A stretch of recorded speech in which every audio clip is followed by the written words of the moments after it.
माय बाप सुद्धा आपल्याला माय बाळीला माया पण जन्म मरण जाया संत अहो लावणी मोह संसारी गोविंद माय बाप सुद्धा काय करतात संसारात ढकली करतात पण संत काय करतात संसारातून बाजूला काढून मरणाकडे जातात म्हणून आपलं हे घेतो पण गीताचा कळवा फक्त हे गीताचा कळवा आपल्याला किंवा त्याची माझी हित खरेदी सकळ कोण संत आपलं हित करतात म्हणून सेना महाराज म्हणतात बाबा मला देव भेटला मला देव भेटला तुम्हालाही भेटण्यासाठी तुम्ही काय करा देवाचं चिंतन करा माझे झाले स्वहित स्वतः सांगता तुम्हा सांगतो निश्चित बरोबर होईल जाईल असली भाषा नाही निश्चित भाषा आहे कसली भाषा आहे निश्चित होणारच विठाला देवाला हा प्रकार महाराजांना लक्ष आला बादशाह आता पुन्हा इच्छा प्रकट केली की सकाळी जे रूप दाखवलं होतं देवाला म्हणजे विठ्ठल रूपात आलेल्या सेनापतीला जे बादशाहला रूप दाखवलं तेलाच्या वाटीमध्ये आरशामध्ये ते रूप चतुर्भुज रूप पुन्हा पाहण्याची इच्छा झाली कुणाला बादशाहला कारण पाहिल्या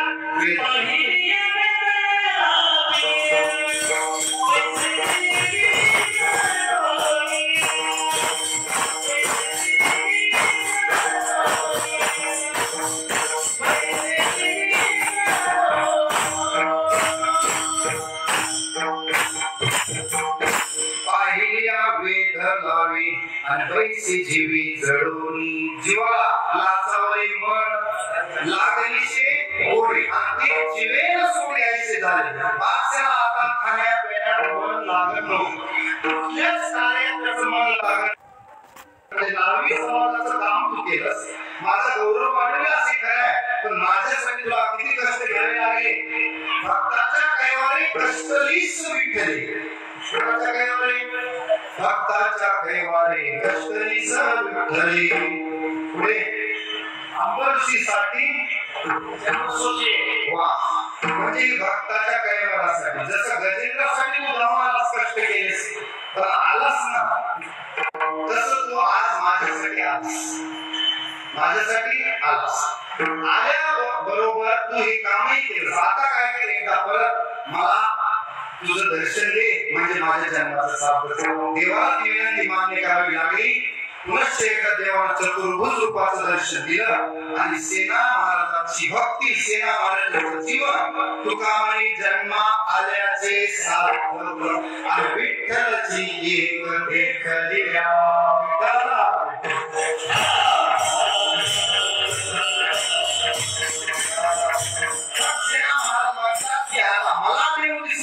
तुम्ही सुद्धा सर्व काळ हरीचं चिंतन करा अभंगाचं दुर्वचन करा हरीचे चिंतन गावे उत्तम ऐकू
कोणता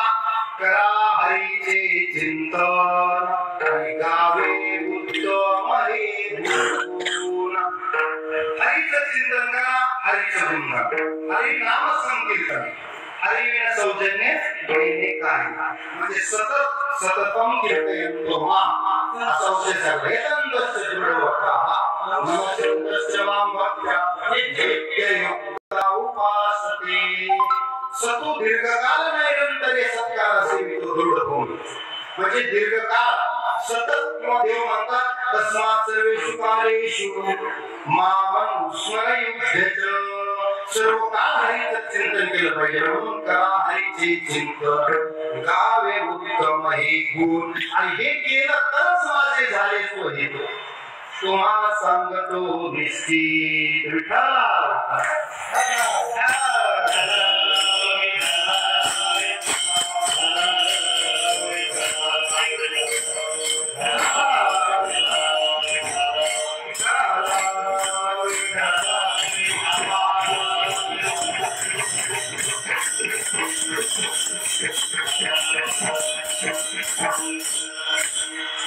आता हित करण्यासाठीचा उपाय सांगितला माहित का आपण हितासाठी जागरूक मला तर वाटतं झोपले काय हितासाठी झोपलेलोच होतो आपण आणि संसारासाठी जागे सायाशी करीशी आणि झोपलेत कशासाठी हरीशी बदशी देव सुद्धा म्हणतात ऋषी मुनी कशाला जागे तेव्हा आपण जागे या निशा सर्वभूताना तस्याम जागृती संयमी तस्याम जागृती संयमी आणि यस्याम जागृती भूताना सा निशा पश्यतो मुने जेव्हा आपण जागे तेव्हा ऋषी मुनी झोपलेले तेव्हा म्हणजे हिताच्या बाबतीत कसे आपण झोपलेले मग संतांना येऊन सांगावं लागतं की हित व्हावे तरी दंभ दुरी ठेवा अचित्त शुद्ध सेवा देवाची हे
करावे